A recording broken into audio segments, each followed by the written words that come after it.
आज हमारा देश की सबसे बड़ी शख्सियत इकबाल दुर्रानी साहब के पास में आना हुआ है। ये हमारा इनसाइड कश्मीर का इन्होंने आज विमोचन किया है न्यूज़पेपर का, और हम आज आदरणीय बड़े भाई माननीय इकबाल दुर्रानी साहब के पास आए हैं।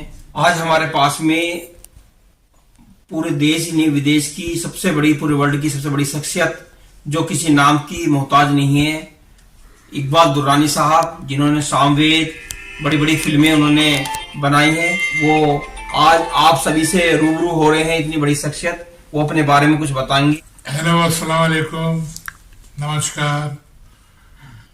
अपने बारे में क्या बताऊं, मैं बोलते बोलते थक गया हूं।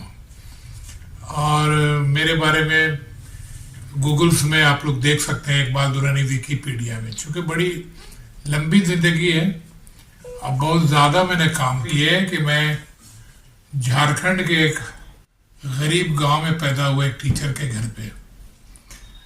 लेकिन गरीबी एक चीज़ बड़ी नियामत है गरीबी की, कि गरीबी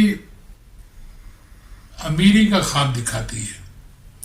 और मैंने भी यही ख्वाब देखा कि कुछ बहुत अच्छा करूं। अब मैं बॉम्बे आ गया, काफ़ी संघर्ष करना पड़ा, लेकिन मैं कामयाब हो गया एज ए राइटर, फिर एज ए डायरेक्टर, फिर एज ए डायरेक्टर प्रोड्यूसर। मेरी टोटल 52 फिल्म्स हैं जो रिकॉर्ड है इंडस्ट्री में। उसमें ज़्यादातर लिखा हुआ है, कुछ डायरेक्शन का है, कुछ प्रोडक्शन का है। मुझे रिकॉर्ड बनाने का भी शौक है, सिर्फ फिल्म बनाने के अलावा। और एक और भी लोग कहते हैं बड़ी बात यह है कि कई स्टार्स, सुपर स्टार्स, जैसे अजय देवगन की पहली फिल्म फूल और कांटे, अक्षय कुमार उसकी पहली फिल्म सौगंध, शाहरुख खान उसकी पहली फिल्म दिल आशना है, नागार्जुन उसकी पहली फिल्म शिवा, ये सारी पहली फिल्म मेरी लिखी हुई है। और ये सारी फिल्में हिट हुई, जिससे ये लोग जब नए नए आए थे और ये फिल्में की तो उसके बाद ये स्टार बने। तो इसीलिए लोग इंडस्ट्री में कहते भी हैं कि इकबाल दुर्रानी जी आप तो पारस हैं, जिसको छू लेते हैं वो हीरो बन जाता है।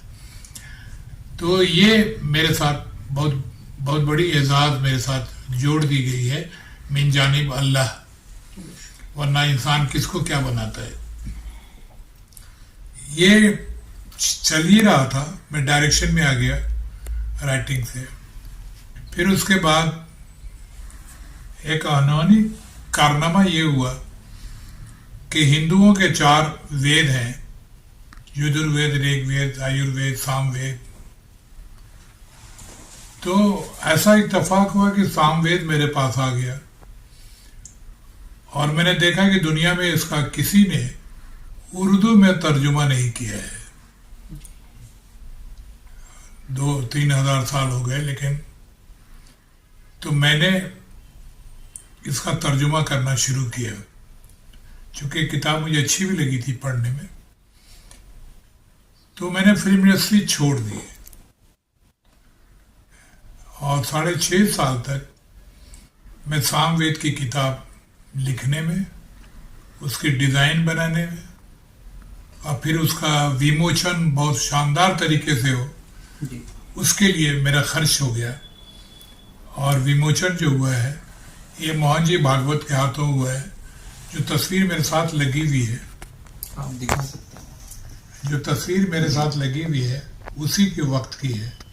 मोहन भागवत जी जल्दी पीएम के भी गले नहीं मिलते, लेकिन उस दिन मुझसे 3 बार ये गले मिले थे। तो ये एक एजाज़ है। फिर उसके बाद मैं रुका नहीं, फिर मैंने कुरान शरीफ का तर्जुमा और कुरान शरीफ का तर्जुमा मैंने हिंदी में करना शुरू किया, क्योंकि मुझे लगा कि कुरान शरीफ का तर्जुमा उर्दू में बहुत अच्छे है, इंग्लिश में और भी अच्छा है, लेकिन हिंदी के तर्जुमे जो है उतने अच्छे नहीं हैं।